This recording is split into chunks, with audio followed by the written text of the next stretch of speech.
Kevin Sheekey is Michael Bloomberg's campaign manager, and he's joining me now. Kevin Sheekey, welcome. Thank you for having me. I have to ask you the Ted Kennedy question, if anybody remembers that. Why does he want to be president? Listen, I think Mike has stated himself. He thinks Donald Trump is an existential threat across issues that he cares about, like guns and gun control and the environment and public health and other issues. And he thinks that if he doesn't get in this race and actually shake it up, Donald Trump is slated to win. But when you really look at a presidential campaign, we don't have a national campaign. We have a campaign that happens in 6 states. It happens in Wisconsin, Michigan, Pennsylvania, North Carolina, Florida, and Arizona today. And the New York Times polled this earlier this month. We've polled it ourselves. And if that election was to occur today, Donald Trump has a pretty clear shot, according to the New York Times, of actually winning all 6 states. He only needs to win 3 or 4 of them.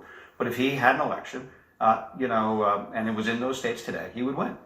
Even with the impeachment process?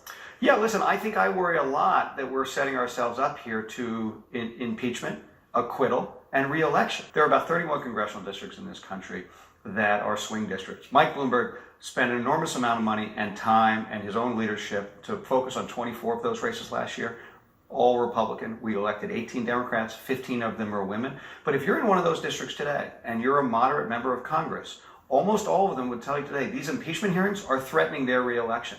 Now, if you think about that, those are the districts, too, where we tilt the presidential election, which by definition means, hey, listen, these impeachment proceedings are making the president's re-election more likely, not less likely. I think that we fundamentally have a primary process which is really challenged. I don't want to say it's flawed, but we have a process which can give us a nominee who ultimately is not capable of winning the general election. If you told your international audience, hey, we have a campaign and we're going to take all of our candidates and have them spend a year in one state, right, with all of the resources they raise from around the country to decide how to win that state, right?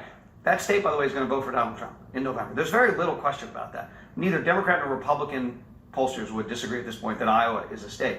And you can focus on that state so that you can win 1% of the delegates that you need to win. Or, by the way, at this existential period, you can travel the whole country and look at the next wave of states, which is going to be 40% of that vote, and tie people together from coast to coast, southeast to northwest. How would you spend your time? And if you're an international viewer of CNN, you'd say, well, of course I'm not going to spend all my time in that small state. This is an existential crisis, right? I'm going to try to pull this country together in the broadest possible coalition to defeat this man and remove him from office. And that's what Mike's going to do. We have to start bringing the fight to Donald Trump where he is now. Donald Trump has been running a campaign in those swing states for 4 years. Democrats on the current pace aren't scheduled to be there until August. And this campaign just can't wait.